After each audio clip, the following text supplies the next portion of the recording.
Boa noite a todos que estão conosco agora, nesse momento, e todos aqueles que também participarão posteriormente através do nosso canal do YouTube, das mídias sociais. Hoje, terça-feira, dia 5 de novembro de 2024, nós estamos recebendo o companheiro Sérgio Amorim, que é do Lar de Frei Luís, na cidade do Rio de Janeiro. E o Sérgio hoje vai conversar conosco sobre o tema A Felicidade Não É Deste Mundo. A nossa amiga Marisol vai fazer a leitura da página introdutória, seguida da prece, e aí passar a palavra para o Sérgio. Obrigada.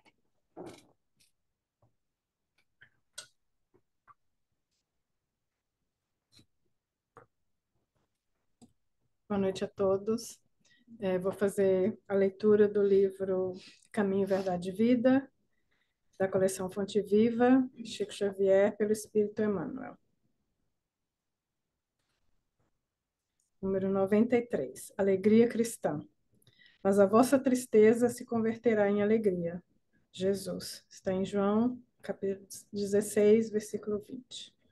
Nas horas que procederam à agonia da cruz, os discípulos não conseguiam disfarçar a dor, o desapontamento. Estavam tristes. Como pessoas humanas, não entendiam outras vitórias que não fossem as da terra. Mas Jesus, com vigorosa serenidade, exortava-os: na verdade vos digo que vós chorareis e vos lamentareis. O mundo se alegrará e vós estareis tristes, mas a vossa tristeza se converterá em alegria. Através de séculos, viu-se no Evangelho um conjunto de notícias dolorosas. Um Salvador abnegado e puro, conduzido ao madeiro destinado aos infames, discípulos debandados, perseguições sem conta, martírios e lágrimas para todos os seguidores. No entanto, essa pesada bagagem de sofrimentos constitui os alicerces de uma vida superior, repleta de paz e alegria. Essas dores representam auxílio de Deus à terra estéril dos corações humanos. Chegam como adubo divino aos sentimentos das criaturas terrestres, para que de pântanos desprezados nasçam lírios de esperança. Os inquietos salvadores da política e da ciência na crosta planetária receitam repouso e prazer a fim de que o espírito chore depois, por tempo indeterminado, atirado aos desvãos sombrios da consciência ferida pelas atitudes criminosas. Cristo, porém, evidenciando suprema sabedoria, ensinou a ordem natural para a aquisição das alegrias eternas, demonstrando que fornecer caprichos satisfeitos, sem advertência e medida, às criaturas do mundo, no presente estado evolutivo, é depor substâncias perigosas em mãos infantis. Por esse motivo, reservou trabalhos e sacrifícios aos companheiros amados, para que se não perdessem na ilusão e chegassem à vida real com valioso patrimônio de estáveis edificações. Eis porque a alegria cristã não consta de prazeres da inconsciência, mas de sublime certeza de que todas as dores são caminhos para júbilos imortais.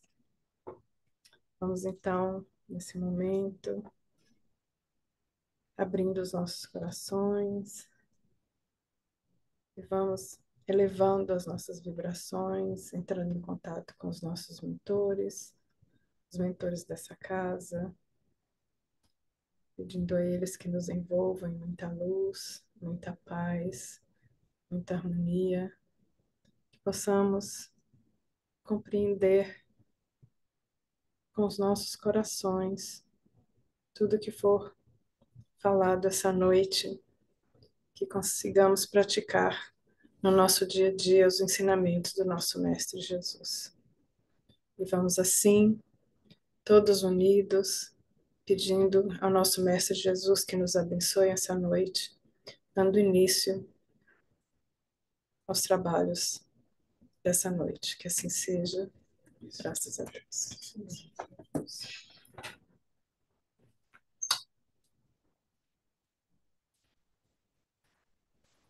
Com você, Sérgio. Obrigada. Obrigado. Meus queridos amigos, irmãos, uma boa noite a todos. e que a paz de Jesus, nosso Mestre e Senhor, esteja conosco. Gostaria de agradecer a nossa irmã Aline, né, por mais essa oportunidade de poder transferir algum conhecimento dessa doutrina maravilhosa a todos aqueles que, desejosos de aprendizado, de corações e mentes abertos, se colocam a postos para ouvir e sentir as mensagens dos nossos irmãos espirituais. O tema de hoje é muito especial, a felicidade desse mundo. Quem se acha feliz? Será que temos o hábito de pensar na felicidade? Se nós somos felizes ou não? E a vida vai passando, o tempo passa, né? Nós estamos hoje, no dia 5 de novembro, já estamos falando no Natal, e aqui no Brasil, daqui a pouco, estaremos falando do Carnaval. Precisamos, meus irmãos, agir, fazer alguma coisa? Essa é uma pergunta que, de fato, parece que não temos muito hábito de parar e pensar, né? E até nos perguntar: será que eu sou feliz? Porque às vezes nos sentimos atribulados, incomodados, aflitos, angustiados, deprimidos? E porque às vezes nos entristecemos, nos sentimos pessimistas? Tudo isso que falamos parece ser um tanto ou quanto oposto da felicidade. Afinal de contas, o que é essa tal felicidade? O que é ser feliz? Quando me falta alguma coisa, eu sou feliz? Depende do tamanho do meu apego. Se eu sou uma pessoa apegada e falta aquilo que eu tenho apego, provavelmente eu não serei feliz. Então, vamos vendo logo uma primeira característica da felicidade. É o chamado desprendimento, o desapego. Eu só serei feliz se eu for uma pessoa desprendida, desapegada. Porque quando eu me apego a algo e torno aquilo como se fosse minha propriedade, se eu a perco, eu me torno infeliz, insatisfeito. Ora, é extremamente difícil para nós não nos apegarmos a algo ou alguém, porque os nossos sentimentos ainda têm uma dose possessiva muito grande. Nós, nós nos vinculamos a uma pessoa, aos entes queridos que nos são caros, mas a nossa relação para com eles, muitas vezes, é uma relação de cobrança de quem ama, mas de quem demanda também amor. Para ser feliz, o amor tem que ser incondicional. E Allan Kardec apreciou a questão da felicidade em O Livro dos Espíritos, na pergunta 922. Ele indaga ao espírito de verdade, abre aspas, a felicidade terrestre é relativa à posição de cada um? O que basta para a felicidade de um constitui a infelicidade do outro? Haverá, contudo, alguma soma de felicidade comum a todos os homens? E o Espírito de Verdade lhe responde: com relação à vida material, é a posse do necessário. E com relação à vida moral, a consciência tranquila e a fé no futuro.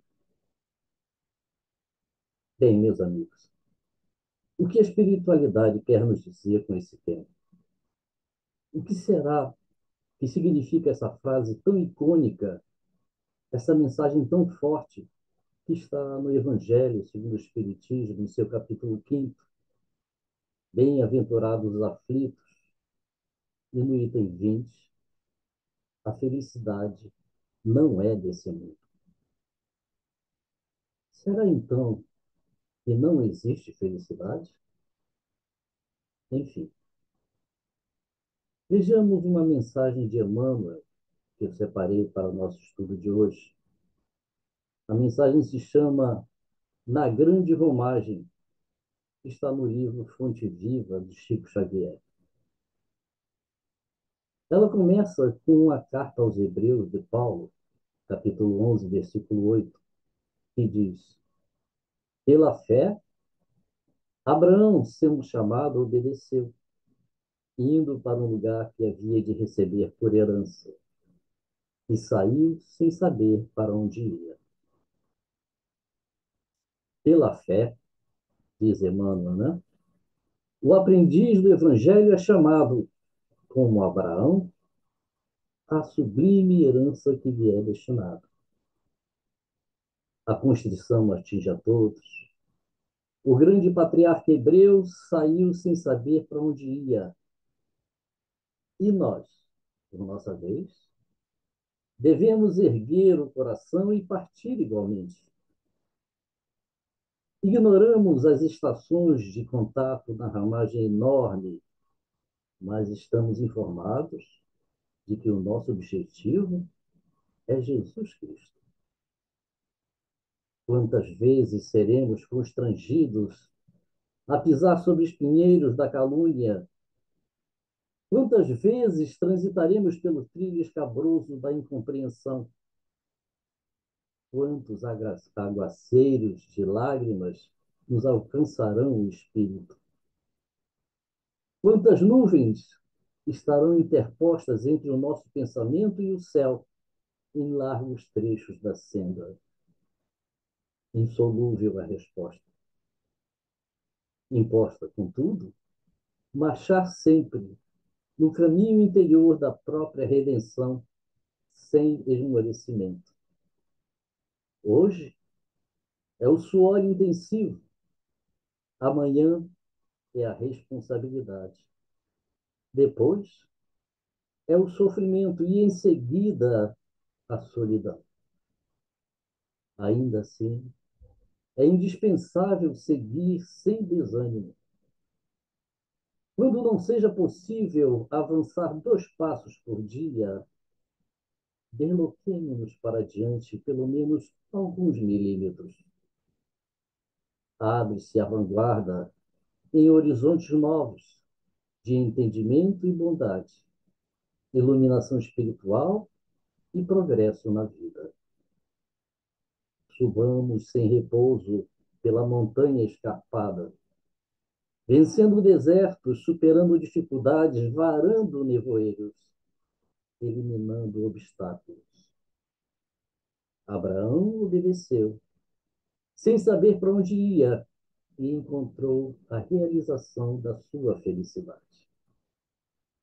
Obedeçamos por nossa vez, conscientes da nossa destinação e convictos de que o Senhor nos espera, além da nossa cruz, nos cimos resplandecentes da eterna ressurreição.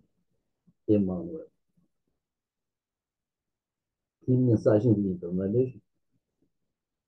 Os espinheiros, meus irmãos, que iremos enfrentar são muitos, ainda nessa existência, e ninguém está livre disso.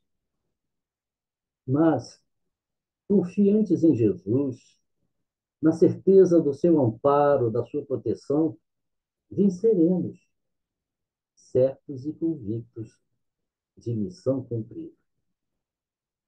Cabe então a cada um de nós recebermos essa mensagem e refletirmos sobre o que estamos fazendo e o que nos falta fazer. Fica a mensagem aí para a nossa reflexão, pois algo de felicidade na Terra existe, como marca da sua existência nos mundos venturosos. Todavia, ela tem uma escala que deve ser obedecida nos caminhos humanos. Porque Cada criatura a vê por um prisma e assente na diversidade que a evolução ou despertamento lhe mostra. A felicidade, com relação à vida material, são os bens terrenos, onde não falta o necessário. Em se falando da vida moral, é a tranquilidade da consciência, aquela que não se perturba com os acontecimentos transitórios do mundo exterior. Então, se quisermos sentir a existência da felicidade, devemos primeiramente cultivar a fé, que sempre tem sua base na oração, onde não podem faltar a sinceridade, né? A honestidade e a caridade. A humanidade caminha para um desfecho de modo a surgir sempre melhor, porque Deus, pela presença do Cristo na Terra, sabe fazer o aproveitamento de todos os acontecimentos. E a própria história nos dá exemplo disso no passado. Tudo, forjado pelos homens, passa a ser lições para os mesmos, sem que haja perda para ninguém. Porque a lei do amor nos fala pelos fatos. Fatos que colhemos tudo o que plantamos, na sequência da lei de justiça. Cada um recebe igualmente o que merece na pauta da vida. E tudo redunda em lições que lhes compete receber. E cada um no mundo tem a sua própria glória, com que deve ser coroado. Não há perdas, então. Há sempre ganho. Por ter Deus onisciência do que fez e do que deverá acontecer. Para ele, não há passado, nem presente, nem futuro. O Senhor se encontra no eterno presente. Compete, então, a nós trabalharmos, estudarmos e aprendermos, porque a nossa vida é a vida de Deus, irradiando-se em todas as direções. Não há condições, por enquanto, de expulsar as trevas da terra, por existir ainda trevas dentro de cada um de nós. No Evangelho segundo o Espiritismo, em seu capítulo 5, Bem-aventurados os aflitos, a felicidade não é desse mundo, o espírito François-Nicolas Madeleine, cardeal de Morlot, deixa essa seguinte mensagem para nós. Ele diz, abre aspas, não sou feliz. A felicidade não foi feita para mim, exclama geralmente o homem em todas as posições sociais. Isso, meus caros filhos, diz o cardeal, prova melhor do que todos os raciocínios possíveis a verdade desta máxima do Eclesiastes. A felicidade não é deste mundo. Com efeito, nem a riqueza, nem o poder, nem mesmo a florida juventude são condições essenciais à felicidade. E digo mais, nem mesmo reunidas essas três condições tão desejadas, a riqueza, o poder e a juventude, porquanto incessantemente se ouvem nos seios das classes mais privilegiadas pessoas de todas as idades se queixarem amargamente da situação em que se encontram. Abrimos aqui, então, um parêntese para refletirmos sobre esse primeiro parágrafo do cardeal. A felicidade é algo transitório, mas nós nunca estamos 100% felizes, principalmente nos momentos atuais, onde estamos atravessando, quando ouvimos tantas notícias tristes, felicidade é um estado de espírito. Se compreendermos que a felicidade é um estado de espírito, podemos então ser felizes até nos momentos difíceis, até nos momentos de tristeza. Porque então nós vamos deixar de nos abater com as tristezas e dificuldades, as trincheiras que teremos que suplantar, como diz a mensagem do nosso irmão Emmanuel. Isso, então, é muito importante refletir. E tem mais uma coisa: a felicidade não é uma conquista material, é uma conquista espiritual. As coisas da matéria nos dão um estado de felicidade, nos dão talvez uma satisfação momentânea.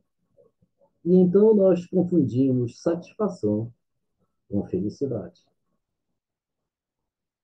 A felicidade, meus irmãos, sai de dentro para fora.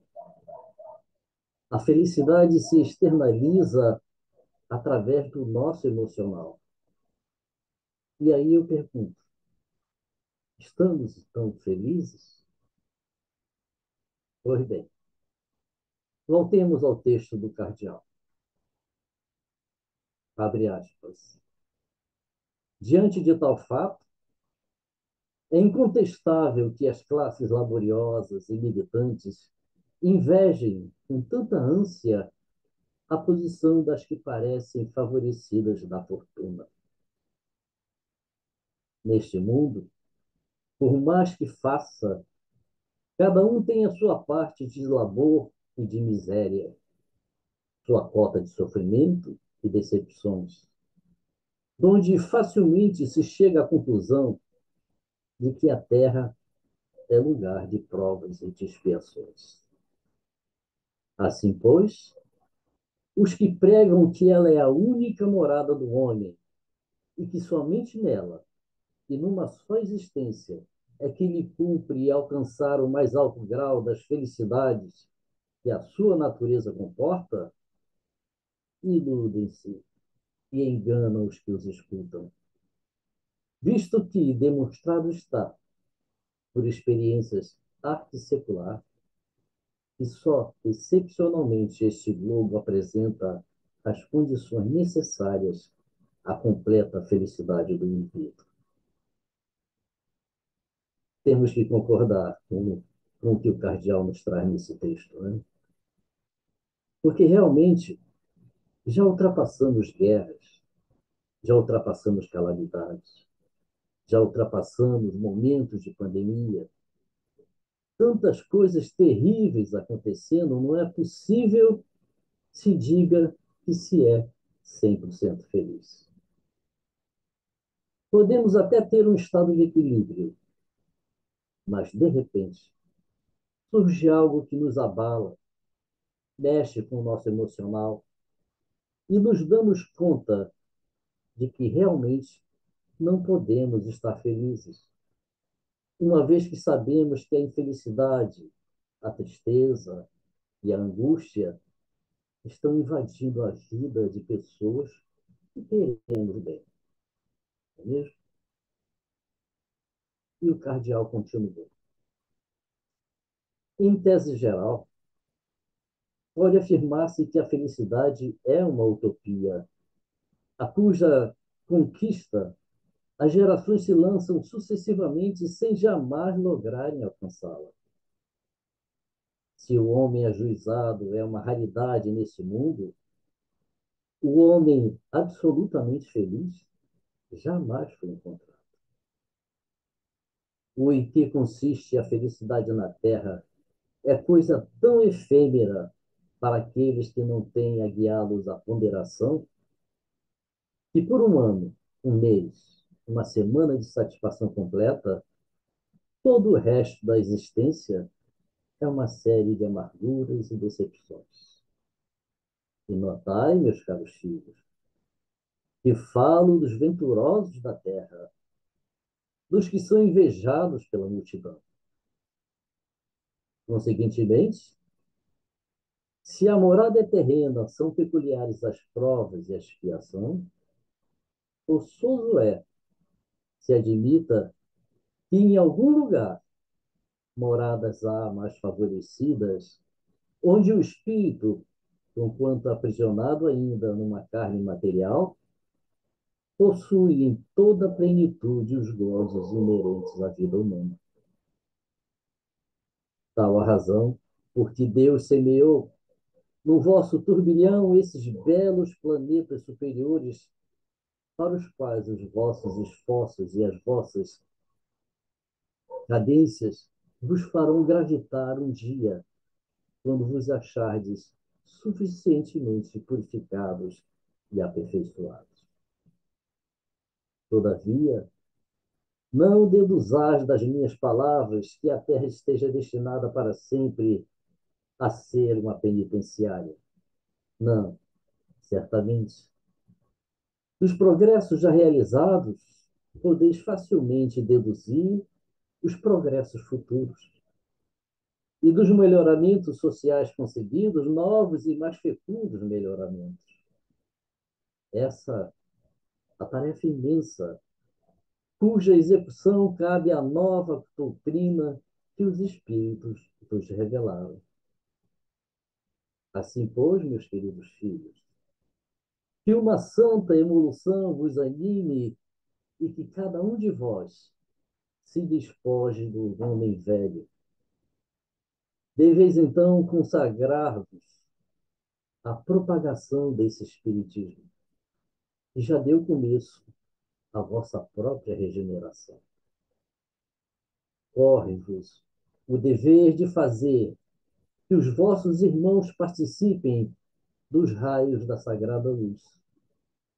Mãos, portanto, à obra, meus queridos filhos, que nesta reunião solene todos os vossos corações aspirem a esse grandioso objetivo de preparar para gerações provindouras um mundo onde já não seja vã a palavra felicidade.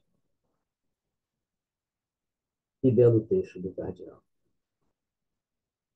Esse texto que fomos comentando à medida que fomos lendo, e que chegamos à conclusão de que realmente nós devemos buscar a felicidade. Mas que não seja uma felicidade da matéria, como ele bem falou. Porque, como ele disse, esse local em que atualmente vivemos, que é o planeta Terra, a felicidade não é plena. É uma felicidade relativa, mas existem outros mundos onde há felicidade. Uma felicidade plena. Que não é a felicidade da matéria, e sim a felicidade do espírito. O bem-estar, a harmonia, o equilíbrio, a satisfação, enfim.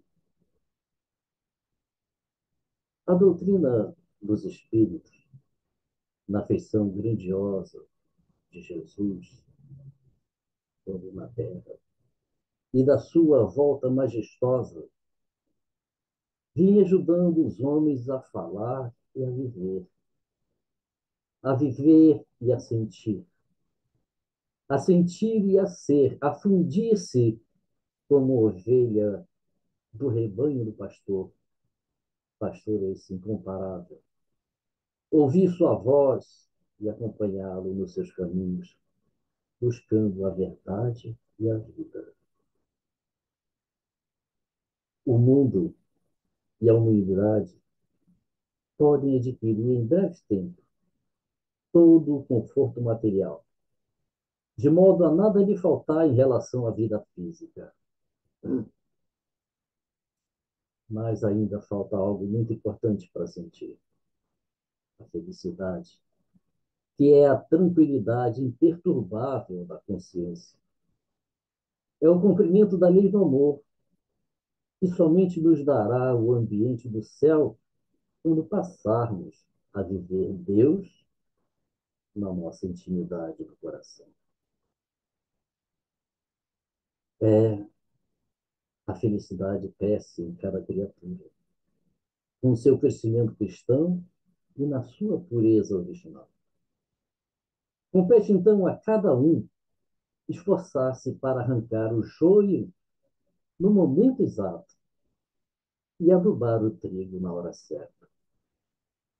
Aí começam a surgir na lavoura da alma novas esperanças quanto às promessas de Jesus, das grandes bem-aventuranças, aparecendo nos céus da alma o céu de Deus.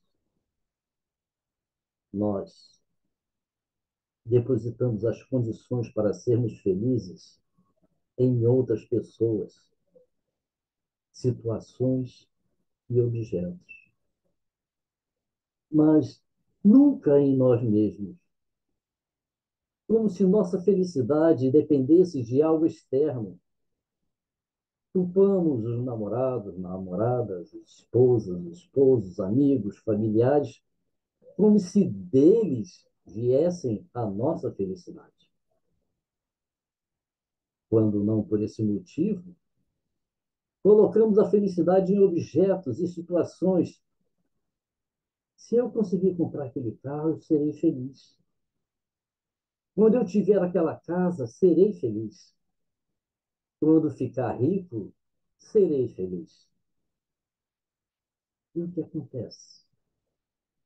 O que acontece é que, quando alcançamos tal objeto ou objetivo, vemos que, na verdade, aquilo não nos deixou tão felizes assim, ou que essa felicidade seja momentânea. Quando chegamos à conclusão de que a felicidade não depende de terceiros, e sim de um equilíbrio dentro de nós mesmos, aí estaremos mais próximos da verdade, da verdadeira felicidade. E Jesus já dizia: conheça a verdade e ela vos libertará. E essa verdade é o conhecimento. Porque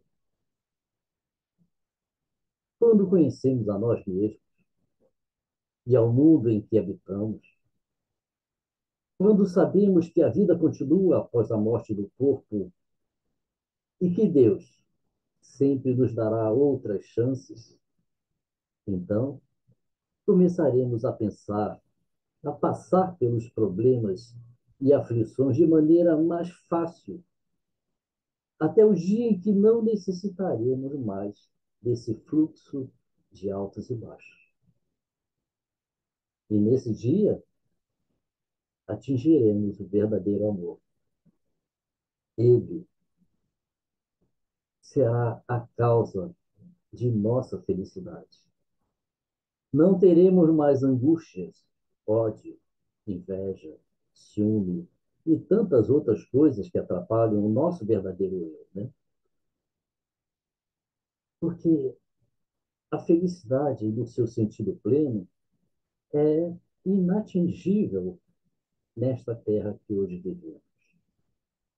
A felicidade completa pertence a mundos mais evoluídos, em que a fraternidade universal é a regra. E, segundo os espíritos superiores, o homem é quase sempre o agente da sua própria infelicidade. Porque, se praticássemos a lei de Deus, nos pouparíamos de muitos males e desfrutaríamos de uma felicidade tão grande quanto comporta essa atual existência terrena nossa. A felicidade pode ser encontrada no mundo interior, como consequência do dever retamente cumprido e que naturalmente trará felicidade além da vida material na espiritualidade. Uma das principais leis é a ação e reação. Somos punidos desde esta vida pelas infrações de várias leis naturais. sofremos os males consequentes dessas infrações e de nosso próprio excesso. Se voltarmos gradativamente à origem do que chamamos de infelicidades terrenas, perceberemos muitas vezes que são consequência de um primeiro desvio do caminho. A felicidade absoluta não é possível enquanto um ser espiritual, que somos nós, não aprender a cumprir a lei básica de amar ao próximo como a si mesmo. Porque, sendo regidos pela lei de ação e reação, é impossível ser feliz quando alguém sofre perto de nós. E a doutrina espírita nos mostrará que a verdadeira felicidade se encontra no mundo espiritual e não na Terra. Ela coloca que podemos começar a construir a nossa felicidade aqui na Terra, mas sabedores de que a verdadeira felicidade está ou se encontra no mundo espiritual, que é a nossa verdadeira morada. Tudo isso que precisamos para nos realizar como espírito em processo de evolução.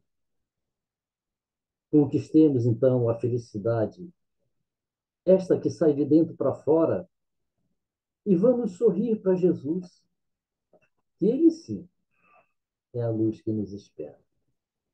Então, meus irmãos, sejamos felizes com Jesus em nossos corações. Uma boa noite a todos. Graças a Deus. Graças a Deus, muito obrigada. Sérgio, você pode proferir a oração final? Pois não? Obrigada. Graças a Deus. Graças a Jesus. Divino Mestre, obrigado por mais essa oportunidade de estarmos reunidos em teu nome para discutirmos as suas mensagens, tudo aquilo de amor, de carinho, de luz que deixastes para nós. Obrigado, Pai amado, e que possamos outras vezes nos reunir com esse coração cheio de amor, demonstrando o nosso carinho, a nossa humildade perante as suas mensagens, perante o seu querer. Obrigado, Pai. Graças a Deus.